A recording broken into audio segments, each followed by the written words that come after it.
Then welcome. In spite of the technical difficulties, we're ready to start now. And my name is Tina Ilamankwa. I'm here from the OI Collective and Minotank, Minoritetspolitiske Tank. And I'm with Gitte and Franz Jacobi. Franz. Do you want to give them a little bit of context about where we are? We're here in this inside this festival and exhibition called the Anti-War Festival, and when we were putting together the exhibition, there was one image I found in a newspaper. It's the last image in the exhibition. For those of you here, it's over there in the corner. It's an image from a Black Lives Matter protest. And I thought when I saw this image and we were discussing a lot about what is war and how can we prevent war, I had this idea that now the war is actually not between nations, it's inside a nation, directly in the streets between the state, police, and the people. So the image contains a whole line of armed police with guns and batons, and there's one protester kneeling in front of them. So I thought it's a contemporary war image, that the war is not going on in some desert, it's actually just outside in the streets in some countries at least. And then when I thought about including this image in the exhibition, I thought, okay, for me as a white Scandinavian, it would be interesting to include also some artists who were, if not taking part in this protest, at least were speaking from a similar position. So, and then by coincidence, I met with Emma, a colleague, and discussed something else, and she told me about the OI Collective in Bergen. So I thought, okay, maybe this is a possibility. So I contacted OI and asked them if they wanted to participate. And then they came up with one image that is behind you. I will just describe it because now we don't want to move the computer and recording.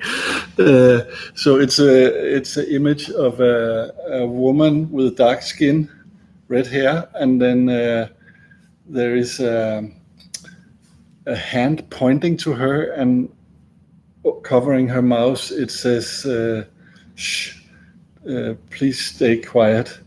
And you should be grateful to be here. You should be grateful to be here. And when we were kind of figuring out how can we organize the exhibition, there were certain themes in the artworks that got together, and there were certain works that talked about the freedom to speech.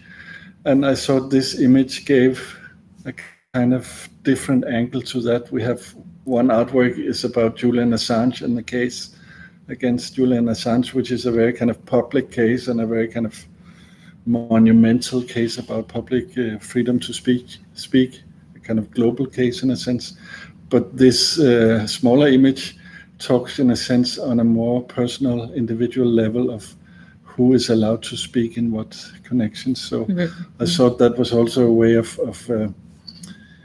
showing that the war is not only something, or the conflict is not only something that we read about in the media and the newspapers, it's also something that we are part of, each and every one of us in our daily lives. So I was really hanging the picture in the show. I was really happy about including it because it gave a much more intimate and personal angle to this idea.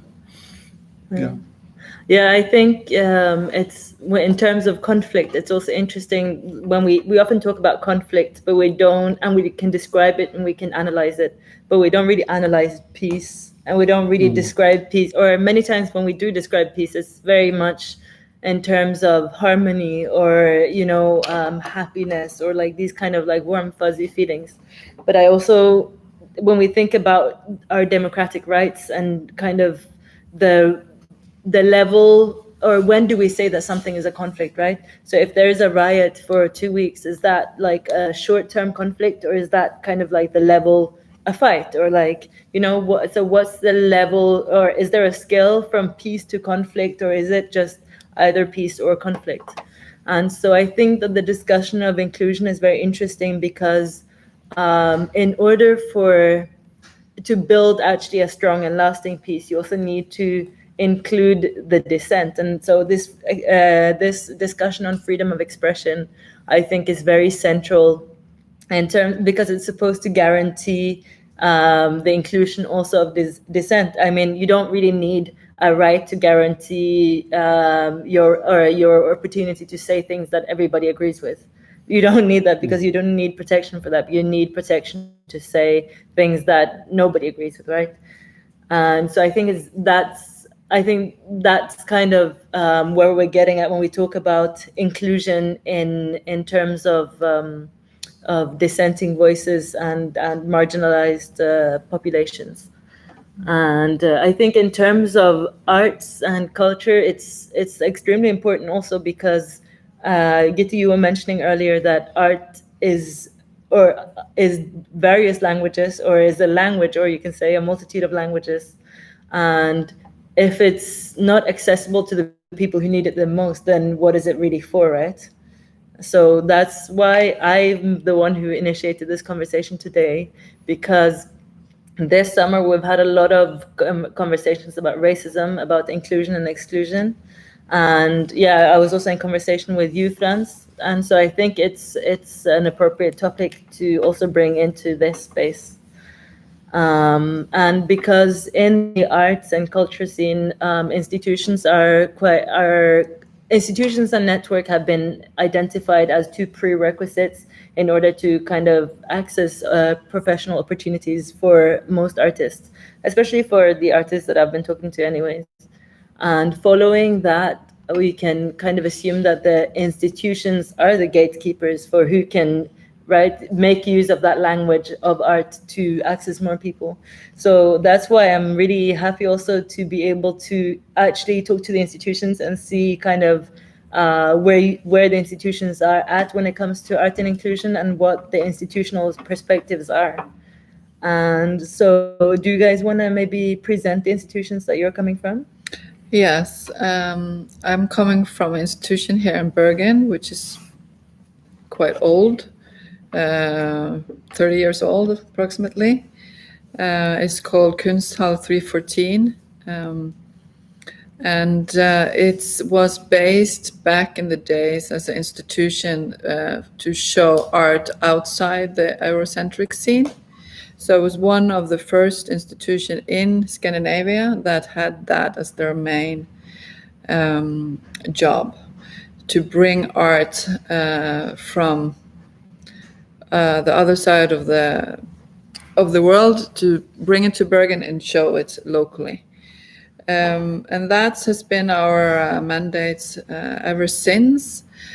But the last, I would say, approaching maybe 8 to 10 years now, that has been more and more institutions wanting to go international and global.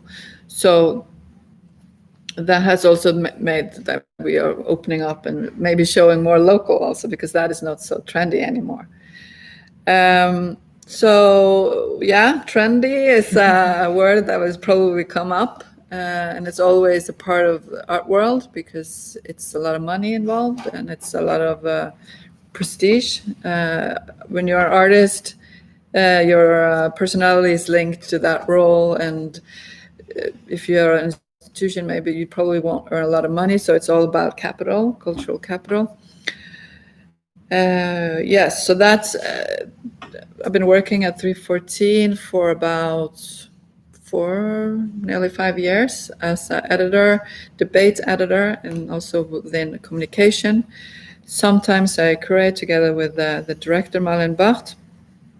But my main job is to take these art shows coming from India, coming from wherever they come from, into Bergen and make them relevant, or help to see why we should understand what this artist is talking about. So yeah. Yes, I am in one way a visual artist, but at the moment I'm also working as the head of the Art Academy Bergen, which is inside the University of Bergen, and we have been told more than one time that everywhere we go and at whatever time we speak, we are part of the university and speaking as employees of the university. So, and especially with your invitation today, I thought what is interesting also to speak from this position of being in the institution of the Art Academy and how that works as a tool of inclusion or exclusion as well. Yeah. And I want to ask, how do you guys, from your perspective as people and people in institutions, what do you consider? Interesting. How do you, or what's your perception of what the state is of the inclusion and exclusion in the art scene in Bergen? I think it's a little bit difficult for me to answer because I'm not the one that's being excluded. So I don't want to answer that because I will leave that to the one that feels it. But I think it's quite interesting that the big debate that's going on in the Academy in Oslo, which is written quite a lot about, nobody's discussing that in Bergen. And if they do, it's in a private level because it's not in any public debate, not even as you know, as a leader of the Academy. So that's quite interesting. Yeah. Yeah. Do you have any more insight or your perception? I mean, it's not. Yeah, I think this. I compare this a lot because I go between Copenhagen and Bergen, and I used to work in the Art Academy in Copenhagen, so I compare always these two art scenes in a sense. And I think of course, Bergen is also a smaller city, but it's a very peaceful art scene in the sense that you have the feeling that there is no real big conflicts. Whereas if you go to Oslo or to Copenhagen, there's a lot of discussion and quite hard conflicts around the art schools and around the art scene, especially now in the last 2 years about inclusion. So it's like, how is it that this theme is not so much up here? Yeah. Is it because everything is okay and well, everybody is included, or is it because we're just too shy or too small to put your head up? Yeah. That's or an interesting, maybe too segregated, because maybe, as you say, maybe there are communities or scenes where this is being discussed, but maybe it's not kind of visible to the rest of us. Because I don't know, is this health, or is this a sign of good health, or is this a sign of something, or should we be worried? Yeah. They should bring it forth. Right. But okay. So you say that you mentioned that you guys are, I mean, we know that you guys are included, but it's also, I want to ask you a little bit through the discussion also about how you see your own position. But then first of all, I want to ask you, what do you see as, in terms of inclusion, what do you see the social responsibility of your institution as? To what extent do you have a social responsibility of inclusion? Yeah, that's a good question. I think it depends also what kind of institution you are, because every institution have different mandates or have to cover specific roles. As a university, definitely they have. For the institution I represent, which is state funded, I think we also have that responsibility. And also because of our identity as an institution, and I think we are doing that job quite well, but also by who's working there and how we present. But I think we all have blind spots, so it's a good opportunity to think about it. And what do you think is the mandate of the university when it comes to inclusion? I think it's a kind of public mandate, and it's also something that has been, now it's a big debate this year, but it's something that has been going on for quite many years, and there are kind of systems inside university that are supposed to take care of inclusion. For instance, when we announce a job, it has to say at the bottom of the announcement that we encourage people of both sexes. I think maybe of all sexes will be the next version, but we have to encourage that to apply, and we also encourage people from mixed background or different backgrounds to apply.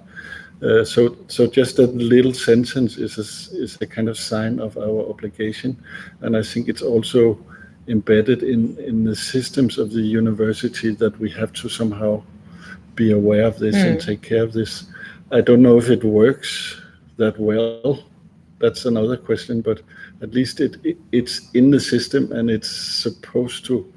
we are supposed to be aware of it.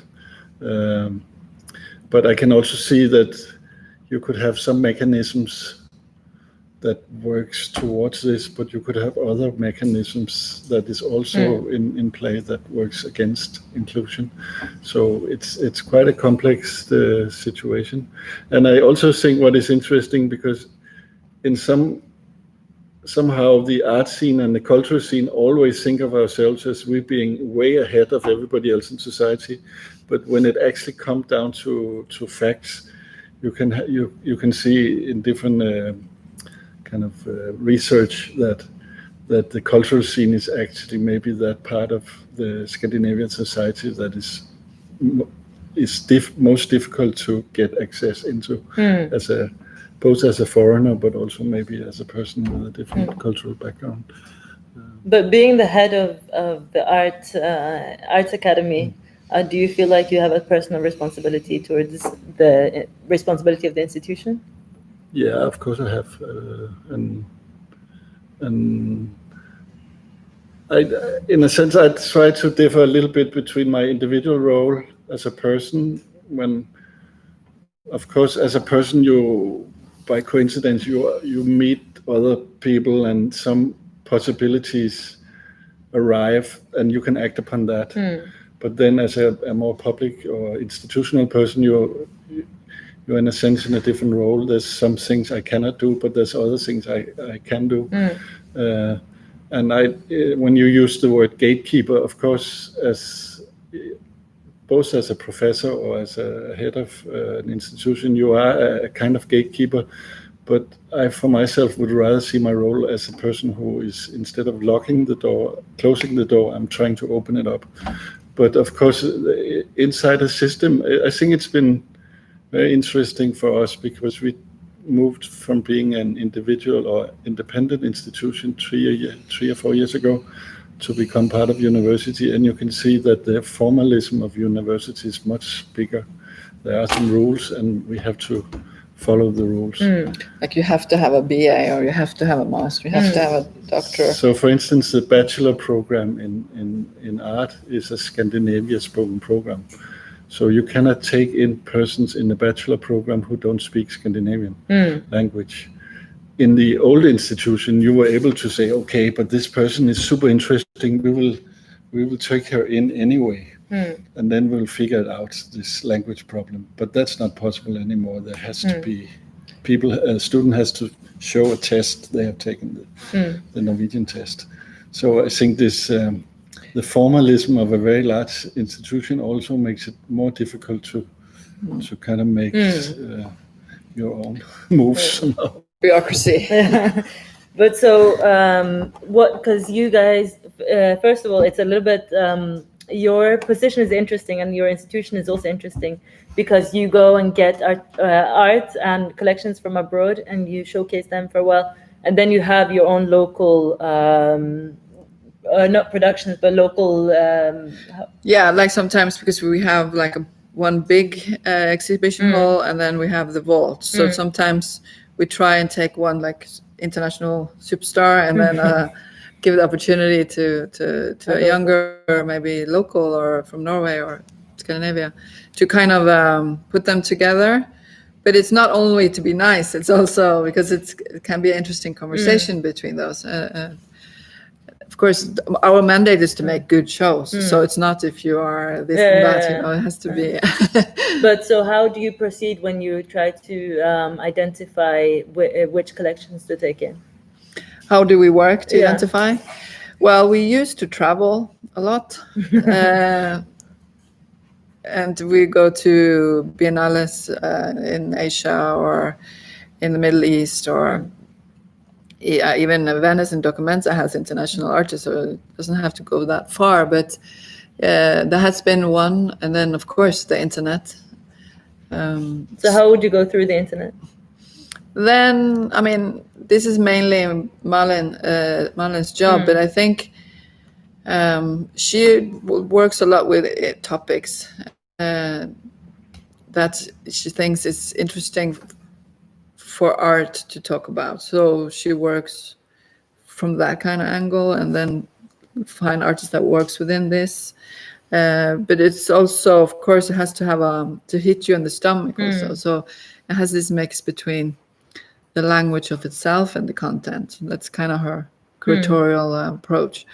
But it's always a challenge for for a curator. It's the main thing, like how to be open enough and be aware of it's impossible task. It really is. Yeah. But because I think it's we've talked a little bit about also, I know in the university you have international students and local students, you have international artists and local artists. But one of the things that we also see a lot is that when people try to showcase that they have diversity, they want to bring in artists from abroad or lecturers or anyone from abroad, but they can't kind of extend the same vision of diversity to their local quota. And so I want to ask, in terms of the collaborators and the students and so on from Norway, do you guys work to promote diversity specifically in that, or do you guys rely on international? Yeah, I think that's very good point, because it has this exotification aspect, and but I think I don't want to say anything bad about Bergen Assembly, because they do a lot of good stuff, but I think that was what we saw in Belgium, that they flew in diverse voices that we had here. Maybe not so wild, but still. But what we have done, and I have tried to work a lot with, is through the Substance Stories and other projects related to that. So we open up 314 like to a young group with girls from the Somali environments. Okay, you can use our kitchen, you can have your meetings here, and if you want to do a public event, you can access, and we help. And we had one specific project that I will mention very quickly, which was a community from Eritrea and Ethiopia, which is a big community here. And they were very mesmerized. How come the Norwegian women are so liberated and so equal in the working environment? Like, what did you do? Can you teach us something? And so I created, together with Katrine Meisfjord and the Women's Kvinnesaksforeningen from the 70s, some old ladies in this group, and try to share knowledge. That was very successful, I think. But it was easy because they were the one that asked for help, because it could not be the other way around. So it's a lot of interesting project that we can do here, but people have to want it or initiate it, and it has to be like organic and But I'm just also thinking, like, so this is kind of, because the impression that I get is also that, or would you consider these part of the art collection, or how does it add to the institution? Like, for example, before I started working at 314, Substance Story was like a guest artist group that did events there for a period of a long time. So stuff like that, and then like side programs maybe. I mean, we haven't they were not artists, so they were not able to like make a show, but it's more like dialogue-based projects. Yeah. But so this is linked to the identity of the institution. Yes. Okay. So it's not necessarily only dependent on the people working there. Yeah, probably.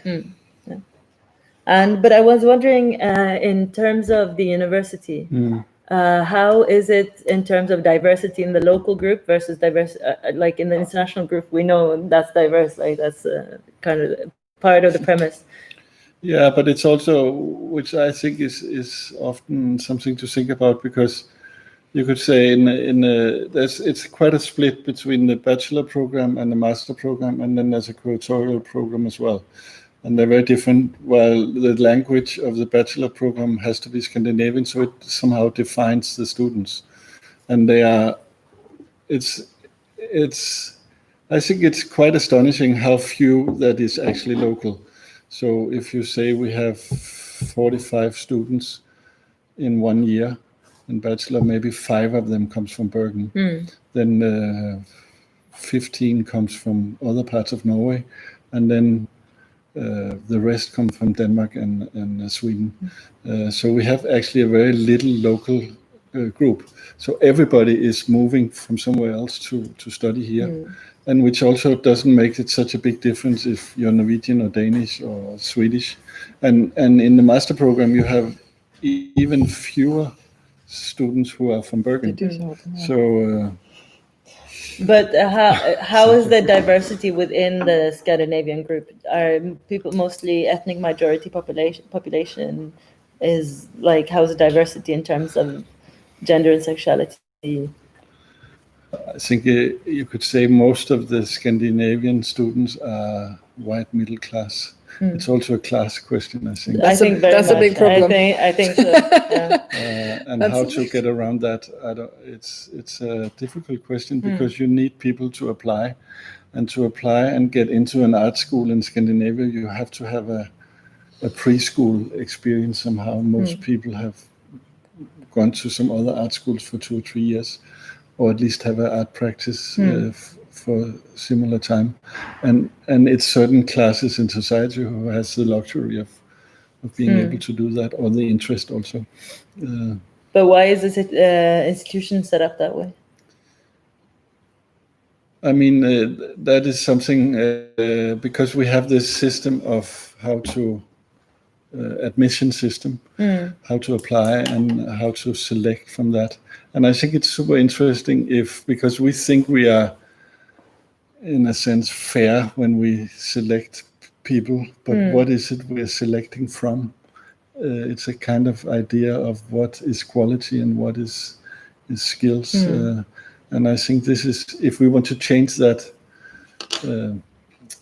how the group of students is the mix of the group, then we also have to change our way of thinking about what admissions criteria. Yeah, what is the quality we're going for?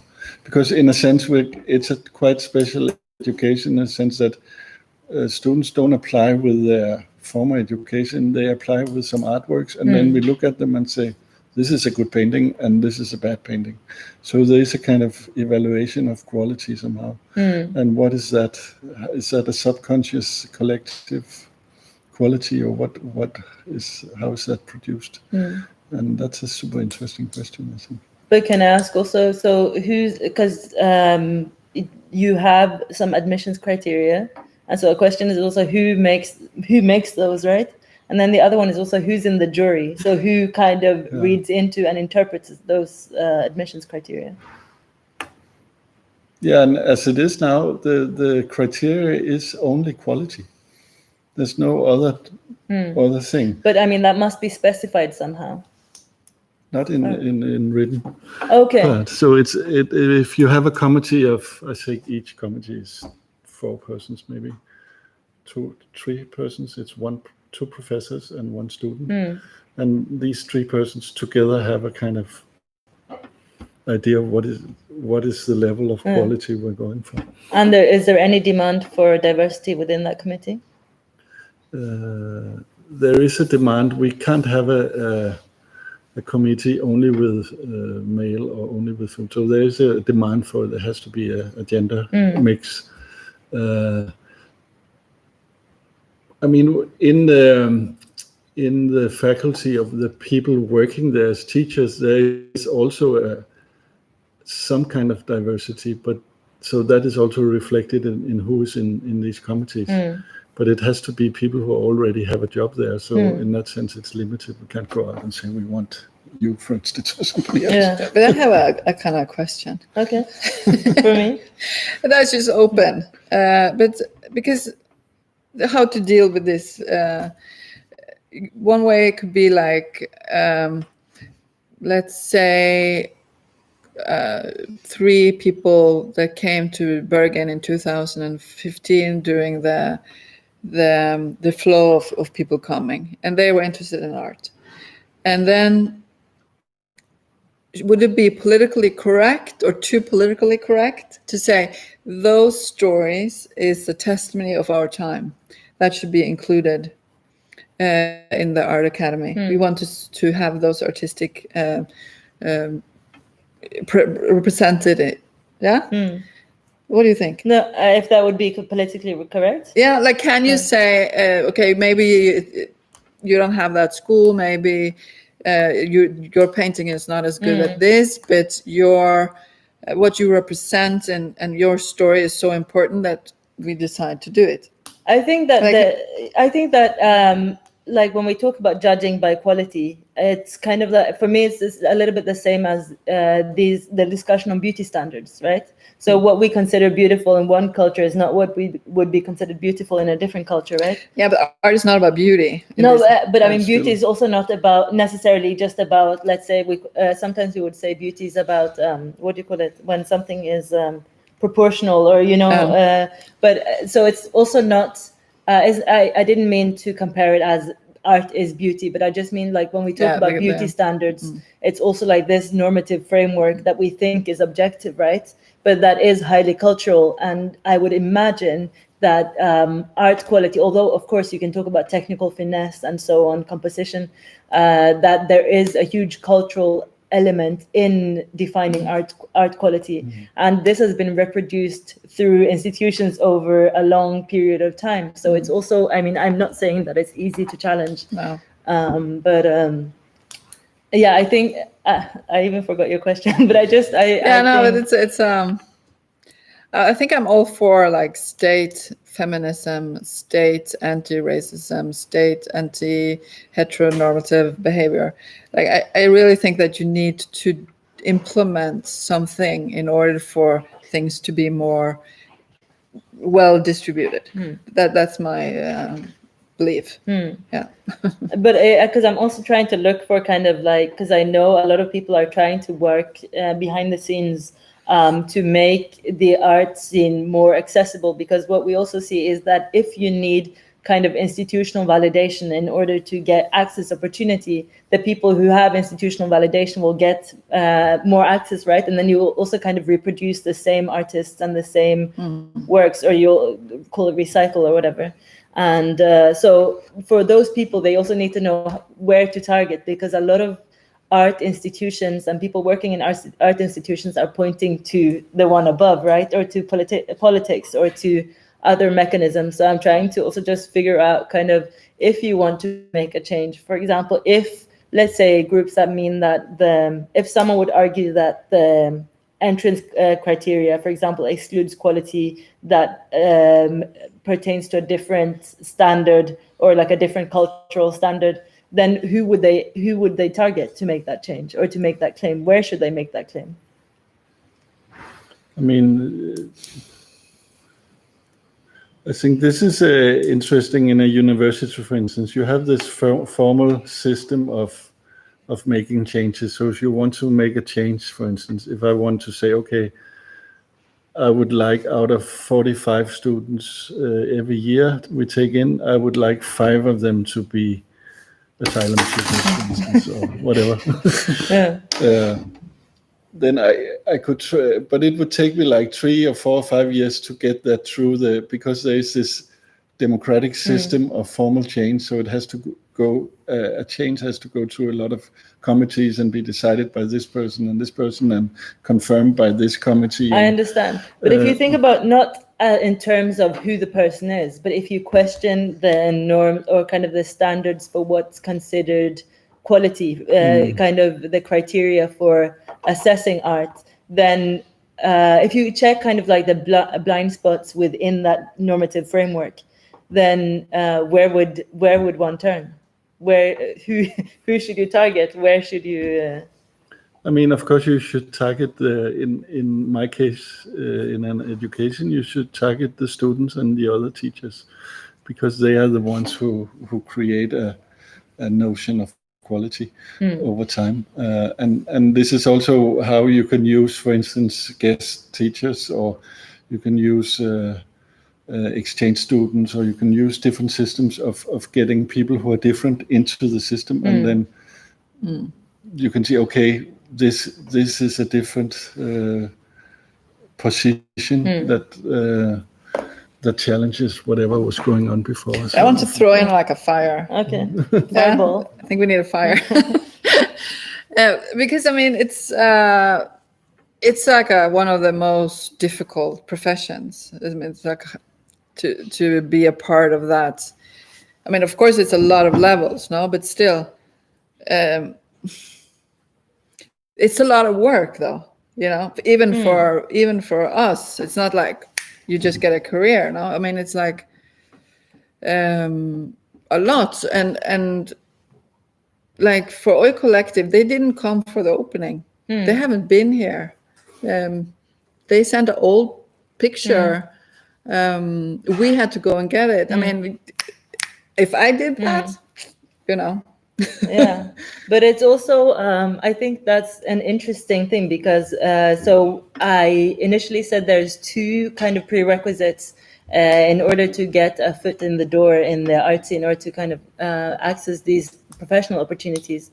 And so the one is affiliation in an institution, and the other one is network. And I also remember in the meeting where one of the artists from Oi asked, is there going to be any networking opportunities here? And the answer was, I don't think this is the arena.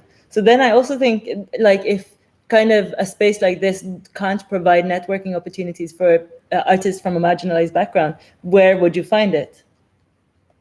Why will it not be networking here? No, but that was the question. That was, you know, that was the discussion, and that was the answer that came.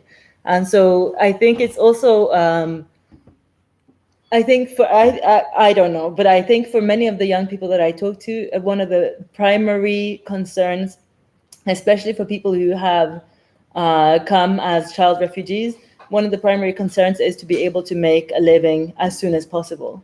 And then it's also like, okay, they love art, they want to do it, and they feel the need for that language, as you were talking about, because they also have many stories. But then again, it's also like, okay, you have to work twice as hard to get a foot in the door.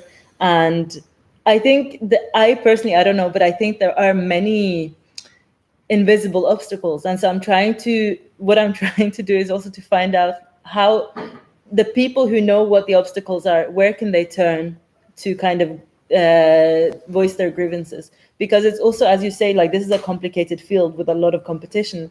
And it's also like in other professions, for example, you would maybe have like an employment, like a union that could fight for your, like, because you would be able to have that kind of fast ansettelse, like permanent employment. But in arts, you don't have that recourse always. So actually, before this talk, I talked to several artists with diverse backgrounds in Bergen, and none of them felt like they could be part of this or wanted to be part of this panel. And many of them cited that actually they would be concerned for their future career. And so it's also like, I think that there is a huge gap between the grievances that are actually voiced or that come forward. So the institutions, because there are some things institutions can do something about, but there are things, if you don't know, you also can't do anything about it, right? And then it's also like, it's hard for some of these groups to do activism when they don't have the information about who actually makes the admissions criteria. What do they look like? What is the standard of quality? Or like, you know what I mean? What are the cultural elements in this?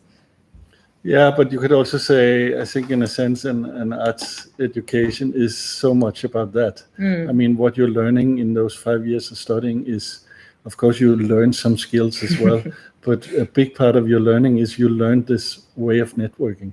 You're kind of introduced into a social system of doing things in a certain way, or knowing when to come to a talk like this and when not to come to a talk like this, and when to say yes to something and when to say no to something, and of course there's a lot of strategies, but I also think there's also a way of being discreet in a sense.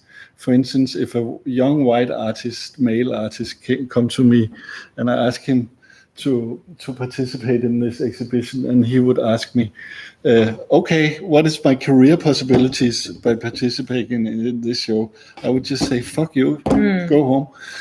But I can't say that to Oi Collective when they ask exactly the same questions, because you have the right to answer or to ask that question. So there's these differences, but I think it's also in a sense a kind of when you know the art scene, you also know this kind of mechanisms that makes you visible. And I think this is, it's not something you can learn directly. It's something you learn by being there, being part of it. The experience. The experience by seeing, if you come to an opening, you can see, okay, that person over there is super interesting, but that person is not interesting at all. I had one student in Copenhagen who later became a kind of international art star, and you could see what was his skill. He could go into a space like this, he would look at us 10 persons, and he would know exactly 2 seconds after he came into the door who to talk to. And he would go over there and talk to that person, and then he would forget about the rest. And he was friendly, nice, funny, and he just made a huge international career because he had that skill of, I know exactly what I want, and I know how to get it. And I think this is some kind of mechanism. And of course it works for people of a white middle class background. They know these codes maybe a little bit easier because their parents know the codes as well. Maybe they grew up in that community. Yeah. For instance, my daughter, she's now in high school, and I can see all the parents in the whole high school in Copenhagen, they are also artists and creative people. So all of them have the same kind of, they know how to move. And of course, that's a big challenge if you come from a completely different class or you come from a completely different. But the only way... It can go both ways, though, because it becomes really not interesting. If it's too much. Yeah. True. Yeah. I mean, I have one story. I have maybe told probably that before, but not in this setting. Like I went to a Biennale in Basel, not a Biennale, but like a hardcore messe, which is, I would never recommend to go there. But I was in school, and so I had to be there. And I went to talk to this gallerist from Mexico, because I studied in Mexico. And I said to him, of course he was a he, why do you only have Cuban artists here? And they're so young. And he's like, because it sells. And then he asked me, so you're artist from where? And Norway. Oh, poor you. I'm like, why? I'm from Norway. I'm a woman from Norway. I'm the most luckiest person on earth. Yeah, but you have no story. I mean, what the fuck are you going to tell? It's not going to be interesting at all. I mean, you're going to have a hard job getting a career. And so that's one story. But I wanted to go back to a little bit to what we talked about before, because I think that's kind of the core of also this festival and the anti-war initiative. It's like, who do we want to be? You know, do you want to be an asshole, or do you want to be a genuine person? But I have to bring out, when you come with a story, I also want to come with a story. So I was once co-curating an exhibition in Spriten and Skien about identity and ethnicity in Scandinavia. And one of the big things that we went over and over again, this was the opening, and we talked about this thing about where are you from, right? Why are you asking this time? Where are you from? Where are you from? Where are you from? Why is that? You know what I mean? Why is that like a sensitive topic? Why, blah, blah, blah. Then after, I remember we were sitting at a bar, and one guy goes, "So Stina, where are you from?" And I'd been giving that speech like 2 times that night. And then one of the other artists who was in the exhibition, she stood up, and I don't know if she threw a drink at him or whatever, but she just stood up and she really kind of shouted at him and everything. But it's like, it's one of the first times that I've been invited to share a story or to say something, and then when kind of like it becomes clear that the story or the message of the story didn't go through, that I've been protected, that I didn't have to kind of feel like I came there for naught, or you know what I mean? So I think it's also this thing, there's this, especially when kind of like, when talking about Black Lives Matter, or when talking about racism and these things, I can say from my own perspective, one of the things that always makes me hesitate, or makes me, I think I asked you this as well, that makes it difficult to assess how I should kind of approach the situation, is I have to assess what level of protection would I be getting from the people who are actually hosting this event. So I think that's also one of these blind spots that's really easy, because we think of ourselves as anti-racist individuals, or we're part of this, as you say, progressive scene, right? That we don't think about, oh, actually that might mean that I have to take this specific stance, or, you know. And but I think anyways that all of these discussions actually bring me to my final point, or my final question. That do you guys, your institutions, because one thing is the institutional affiliation, none of us are saying that the 3.14 should buy art from like people who don't have the qualifications, or that students should be admitted when they don't have qualifications. But do you guys have arenas for networking that aren't exclusive, exclusive, like, so not just for your students, open lectures, for example? I know you guys have some things, but so how do you approach networking for people who want to get a foot in the door, who aren't affiliated with your institution? They can just come at every opening and drink if they do, and then drink not if they don't. But everybody's there, and it's just to show up. It's free. Everybody that asks for a meeting will get a meeting. So I think it's actually just to demand your place. That's my advice, to show up and take it, you know. Yeah. I think, it's actually not, well, I shouldn't say it's not difficult, because maybe it is, but I think it's just having the doors open. Yeah. What about the university? It's different because the door is not open. It's, we have a process of admittance, so people has to apply, and we don't take everybody who's applying. So there is a kind of selection, and how to deal with that. But how do you have any arenas for networking that aren't exclusive to students, for example? Or do you have any, because you're talking about you need to know how to network, and that's part of what you learn in the study. I understand that. But do you also have any kind of arenas that are not exclusive to students?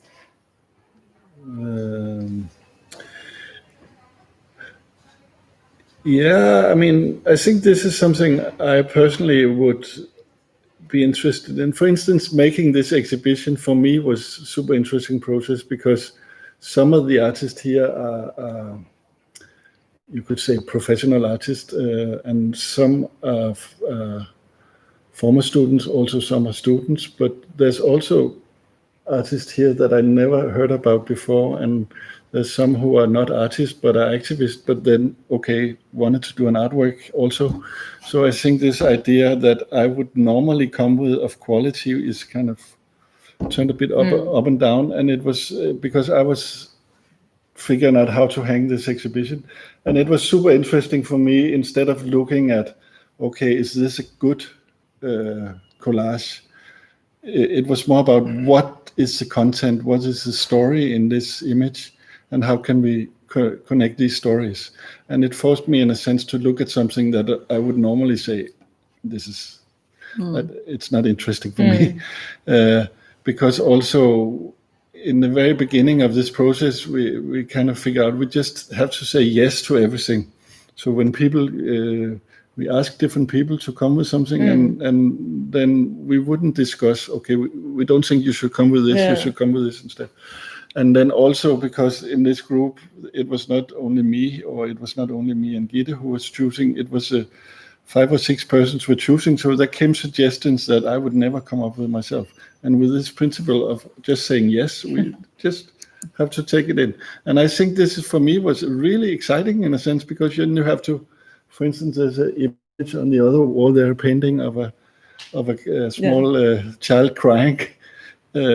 I would never select that image myself, but in a sense it's really interesting for me to be forced to hang it in this, because then my idea of what is a good image and what is not a good image is challenged. And I think this kind of, now this is a one-time experience maybe, but I think it's super interesting to go into different situations where you're not so secure in your ways of doing things. But then it's also like, okay, we have that image, then we need something else that can counter it and put up with something else. Like a conversation. So that's been a really nice process. I will recommend the strategy of saying yes to everything. But I think also that would be interesting as an education, that we, instead of saying no, we say yes if we end out. That could be. And I think maybe it's also, if we talk about war, what do we need? We need people to say yes instead of no. If you come with the right proposal, if you come with the wrong proposal, you should say no. Yeah. But actually, we've kind of reached the time. But I was wondering if anyone has any questions from the audience or any reflections. Yes. I was wondering, about the inclusion. Like I most of my friends actually are white. Not by choice, but I really don't get access to this community. For example, your community. Once I was waiting for my wife in a supermarket, and I heard two probably African people they were talking about some topics that I'm interested in. I overheard and I really had desire. I really would like to kind of engage, but I didn't know how. So how do we also how do you integrate? For example, us I'm kind of not Norwegian, and I know for example, a lot of people from my country of origin.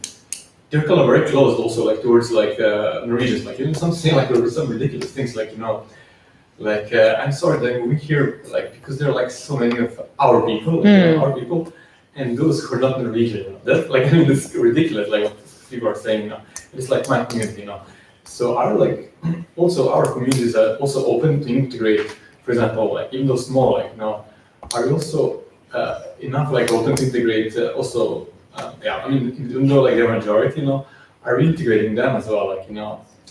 That's my question. I think a lot of people are so comfortable being with people who look like them, hang out, who speak same language, So it's not kind of only. We always should demand we have access to this society because we're part of this society now. But we have to also find a way how to we integrate also others. For example, inviting those people in their events. It's just a little bit sad this event very few people just were burned organizing and there are not many volunteers. It would be very welcome if people would come and give us a hand because we're doing things this string I don't know how to do it. I never did So it would be good if we had more volunteers more mix and integrate. So that's just my maybe question. What's your thought about are our communities also open to participate, to integrate also others to accept others into our community. Don't speak same language. I can only, as we were talking about this earlier, I can only answer for myself, but I think a lot of times it's I would say most people are open to making friends that see them as equal and valuable people, right? But I think sometimes as a majority, I'm also majority in my ways, right? And so when you come into a community that is a minority community, I always think that you should beware that you get to, or that you participate not on your own premises, but on their premises. So for example, if I hang out with like my Arab friends, for example, like I can't be pissed if they say something between them in Arabic. Like I also have to accept that, okay, that's their relation. But at the same time, when we're doing things together, like of course I don't accept to be excluded. So I think there's a balance there of not changing kind of the dynamic of the community, or not demanding change to the dynamic, but demanding inclusion. Like, right, if there's a relation there, you also have to demand to be included. Yeah, I don't know if that answered it. Yeah. I mean, there are no answers. It's just a reflection. I mean, just also like both way, like, you know, like, I mean, people struggle to, you know, everyone is just more comfortable to hang out with people who look like them and speak same language, right?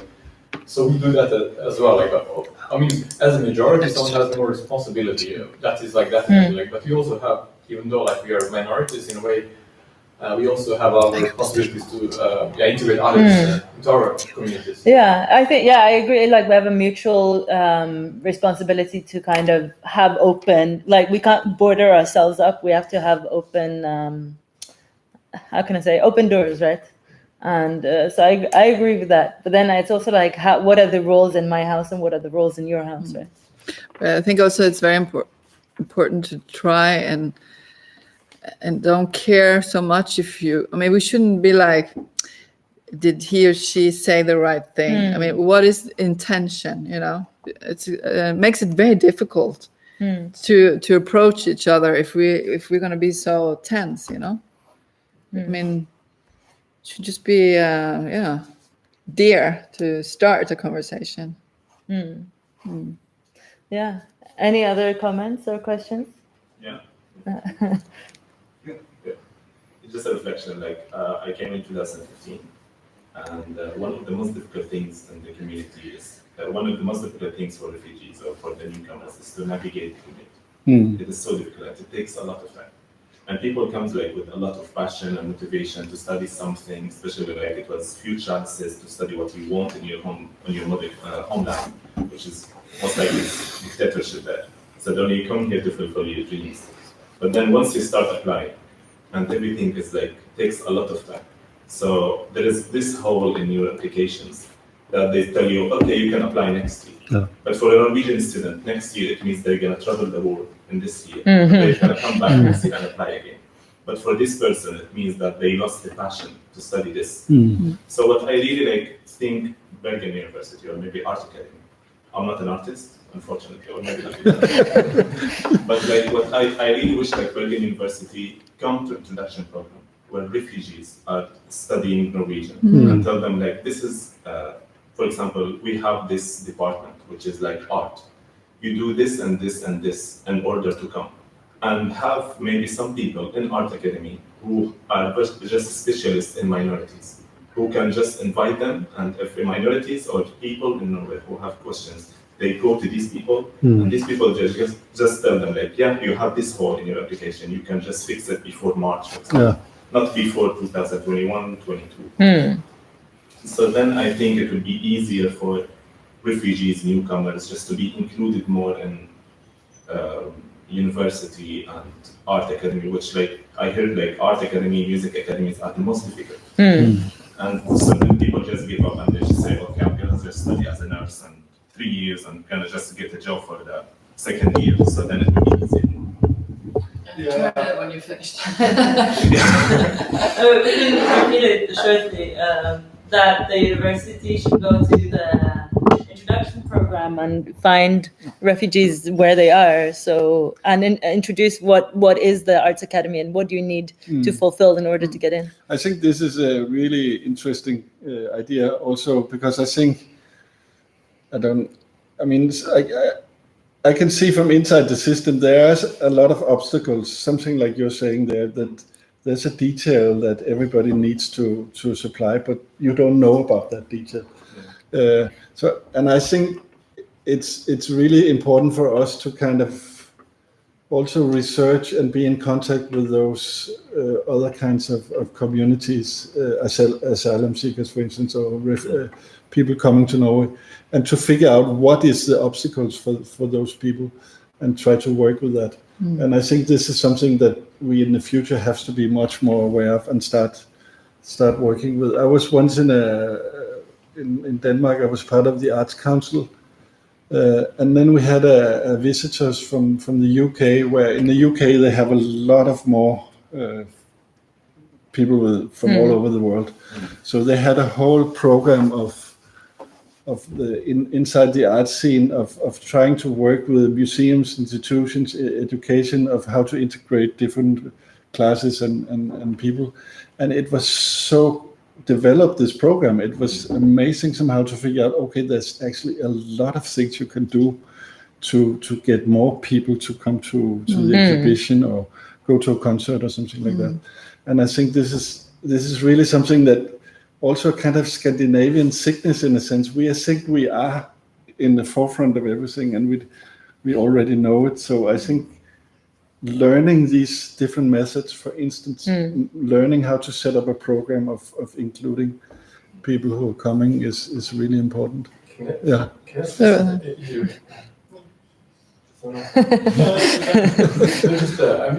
thinking like, can you recently organize some like more not so formal like programs, like which everyone can be like more like courses, like which is not like maybe that could be like catching up with things how university works, like it's not like studying but pre-studying, so everyone can get access.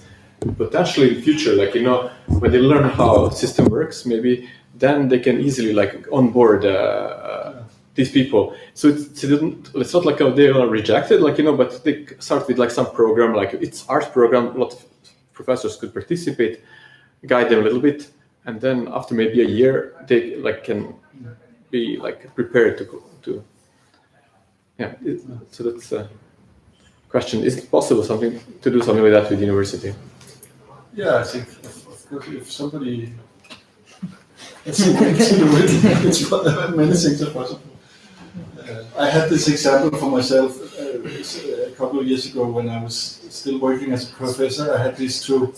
We met by accident. These two persons, one from Syria and one from Egypt, who came over with these ships as refugees to Norway, and then they had to do a kind of internship somewhere, and then they asked me if I could do it by me. So they came and worked with me for half a year as a kind of assistant in the art academy, and then after this they applied to be students, and they actually ended up in the art academy in Oslo. So that was really a nice story in a sense, and you could see it was by being inside the school for half a year, they slowly learned this. Okay, I should do this, but I shouldn't do that. And so I think this kind of introductions is something really important. It's your turn. And now we're going to turn this. It's not a direct question, but it's one point about your approach to the question, because I think about this initiative, especially in Norway, in Bergen, it's not about like there is one standard system and the art academy or any gallery want to follow it. It's like they are trying to create one standard of the art presentation. I mean, it's not about, as I understood in your question, it's not about they have to follow one standard style. They have to create one new standard of the approach to the art. You were talking about the admissions criteria. That the admission is creating a new standard. Yeah. Okay. So each admissions committee, in a way, creates a new standard. Kind of. Okay. Yeah. I get what you mean, because it's not set in stone, is it? It's very subjective. It's always moving. And that's also why I think that cultural element is kind of underestimated, because I mean, when it's composed of the people who are in the committee, and of their time and their context, then of course that plays a role in how you judge or how you estimate, understand the things that you see. That was it. Yeah. Thank you guys it was really enlightening. And I think for me, it's given me a lot to think about. And I also really thank you guys for the comments. Yeah.